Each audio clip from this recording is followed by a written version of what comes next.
Thank you very much. Fallen NYPD officer Wilbert Mora will be laid to rest today. His funeral a few hours from now at St. Patrick's Cathedral. We will be following that and covering it for you this morning. Yeah, one of the people that will be speaking, Commissioner Kishant Sewell, said Mora was 3 times a hero. This is for choosing the life of service, for sacrificing his life to protect others, and for giving life even in death through organ donation. Mora's organs were given to 5 patients in need of life-saving organ transplants. Joining us right now, Leonard Chan.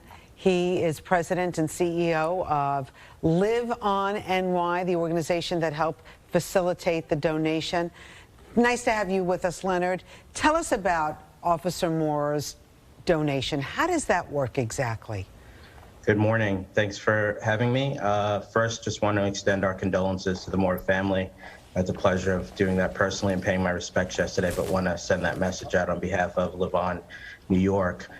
In this process, the family knew that Officer Mora was a hero, even, joining the NYPD, serving the community. They knew what he stood for, to serve and protect us and to save lives.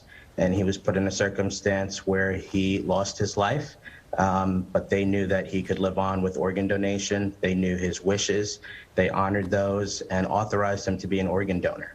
And when that happens, that happened at Harlem Hospital, which is a partner of Live On New York.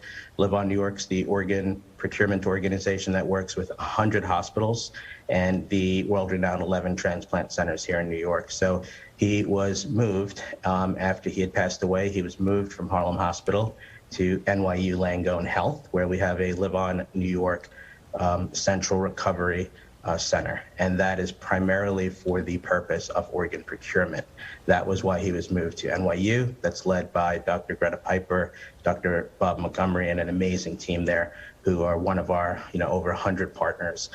When that happens, he's cared for there until the time in which an honor walk is arranged, and he is wheeled into the operating room to save lives. And if you could picture that for a moment, we're talking about the staff lining the halls, NYPD, who have been an amazing advocate and partners with us through this process, understanding the depth of this and the ability to save these 5 lives that he did, both inside New York and out.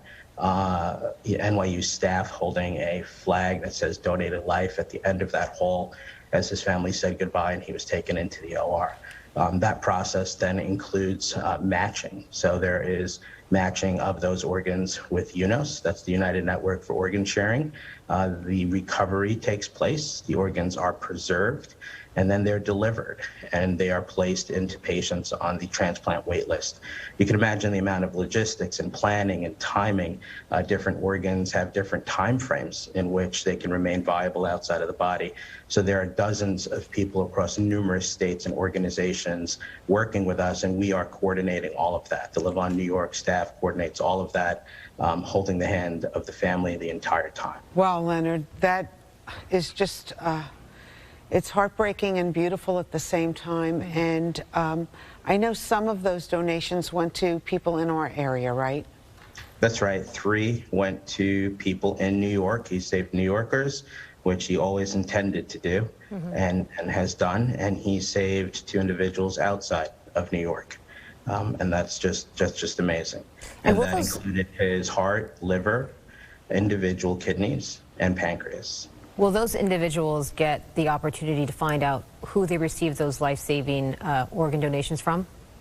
It's a great question, and the answer is yes. At a point in time, at each of those transplant institutes, no matter where they are in the country, if the recipients so choose to find out who the donor was, they can write to the hospital. The hospital then contacts Live On New York, and we serve as the middle people to connect those families. We will then contact the Mora family, ask them if they would like to meet the donors, and then all of that would be arranged, and we step aside and they establish that relationship. But we stay in touch with our donors, we stay in touch with our donor families, we stay in touch with recipients and have long-standing relationships with them. I can't imagine the process of saying thank you to Officer Mora's family, being a recipient of one of his life-saving organs. That has to be just no words for that.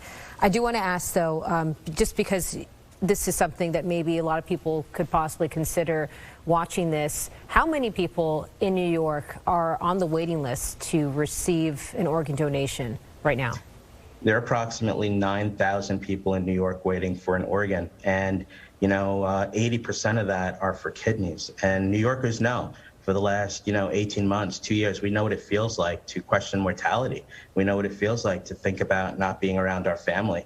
Well, think about those 9,000 individuals waking up every day questioning that. And it's not just the 9,000. We talk about the wait list, but the amount of diabetics, those with heart disease, lung disease, kidney disease, intestinal disease, heading to that wait list, right? That's what we have to think about. The other thing that's really important is we often don't think about this, but organ and tissue donation.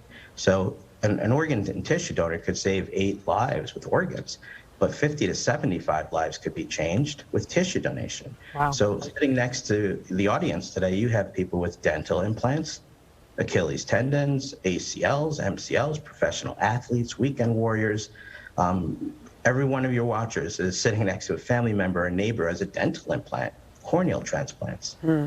Those aren't artificial. We often don't ask, but where do you think those came from? Right. Those Leonard, came from the office of Mora. I know I signed up for organ donation when I renewed my driver's license. I don't know who wants my organs, but they can have them when I'm done with them. Leonard, if you don't have a driver's license, is there another way to register for this? There is, of course. So make sure your family knows, make sure your friends know. You can go to liveonny.org and sign up.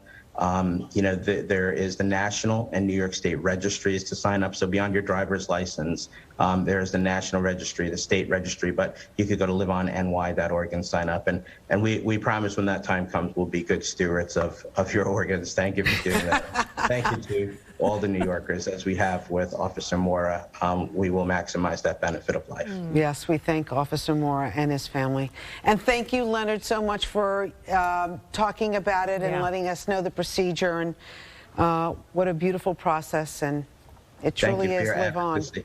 This alone will save lives, and everything he's done will for decades to come. So thank you for your advocacy. We appreciate this. We appreciate you. Take care. Bye-bye. All right, in about an hour, New Yorkers and people from across the country,